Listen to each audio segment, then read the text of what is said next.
Today I'm going to be giving you 10 reasons to pick up the new Moto G Stylus 2021.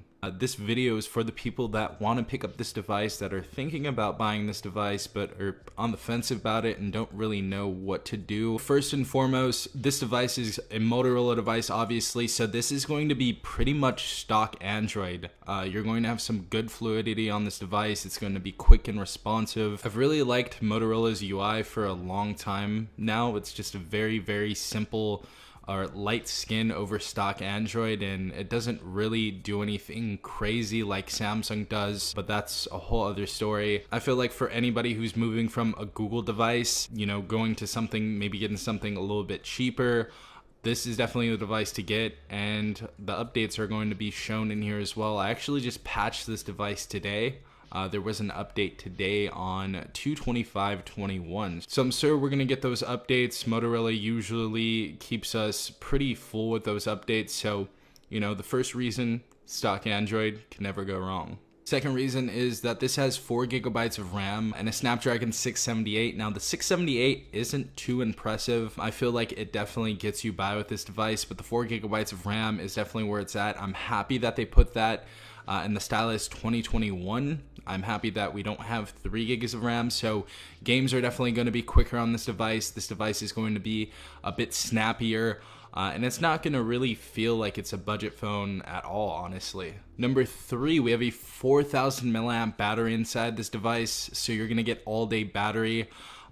Really like this device's battery so far. Usually I get over a day when I'm using this as my main device, so you guys are not going to have an issue getting through the workday or school day with this device, because that 4,000 milliamps does have you covered. Also, this device does come with a 10-watt charger, and it charges up relatively quickly, so really happy to see that on this device. Number 4 definitely has to be the 6.8 inch screen. This is going to be a bigger phone, and this does come with a stylus. We'll talk about that later, but this device is very big at 6.8 inches. So if you guys have smaller hands, just know this is going to be a bit of a behemoth, but if you guys do like phablets, this is definitely going to be for you.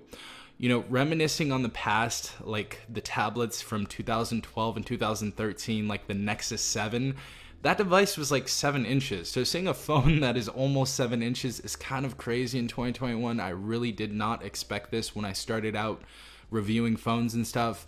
Absolutely love phablets though. I love bigger devices, so you guys are going to have, a good time watching Netflix, YouTube, and going through social media on this device. This screen is not 90 hertz, but I don't know why it feels like that. It feels very smooth. It feels very fluid. I believe this does have HDR as well when you're watching YouTube videos, so the screen does actually look good. This is full HD. This isn't going to be an AMOLED screen though, but it is actually pretty decent for what it is. Number 5 definitely has to be the form factor and the build of this device. This is built with plastic and glass, but somehow they made it feel insanely premium. As you guys can see on the back of the device, we have our Motorola emblem. This is going to be a very bare bones device when it comes to design. Obviously we have the new design for the camera right there, but I really love the simplicity of this device. Also on the right side of the device, we have our fingerprint sensor, so if you're wearing something over your face, you don't have to use facial recognition. We have a fingerprint sensor right here, and it's fairly quick, honestly, and accurate as well. So I'm happy that that is there, but the rest of the device looks pretty cool. We also have that stylus at the bottom right here, and this time it actually clicks in, so I'm very happy that they pulled through with that. The LG Stylo 6 from last year did actually have this, and the Moto G Stylus from last year did not. Now, the only reason why I liked the Stylo 6 was definitely because of that. I felt like the Moto G Stylus 2020 definitely had better specifications and was a better phone overall, so I'm glad that we got the whole package now with the pop-out stylus. And it's going to be even harder to lose since you can pop it back in and get that satisfying feel and security for your stylus. Also, bottom of the phone, we have our speakers. The speakers on this device are actually pretty decent. It can get very loud. The only thing that I did not like is that they took the front-facing speaker off the headset, so we don't have a speaker there anymore. But honestly, it is very adequate.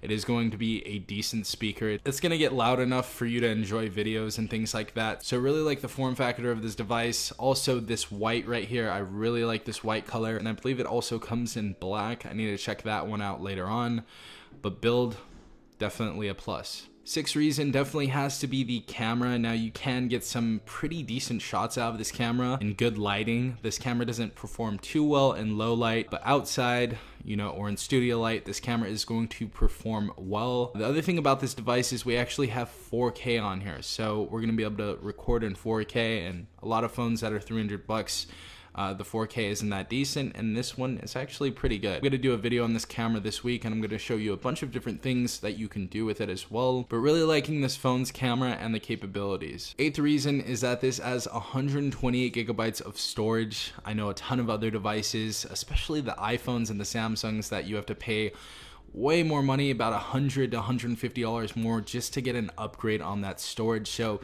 great to see we have 128 gigabytes of internal storage on here, and we also have a dedicated micro SD card slot, so you guys can actually expand that storage if you would like to. Number 9, I know we talked about this before, but I have to say the fingerprint sensor is absolutely exceptional. Honestly, this is one of the most accurate fingerprint sensors I have seen in a very long time. It's just practical.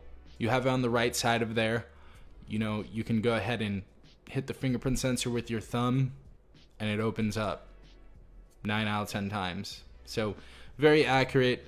I like the placement of it as well. I just think it's a smart thing that Motorola added overall. And number 10, obviously the Motorola fanboys are gonna get this, but for the people who don't really use Motorola devices, we have something called Moto Actions. So when you go inside of here, you're gonna scroll down. We can get to the gestures right here, and we have things like quick capture, we have power touch, we have our fast flashlight, so if when I go ahead and chop right there, the flashlight turns on and off. Let's go to a few other things right here. We have 3-finger screenshot, lift to unlock, flip for D&D, pick up to silence, and swipe to split. So we have all of these shortcuts on here trying to help the user out. So I really like that Motorola put these practical use cases into features on their devices, and this is just another reason to pick up this device.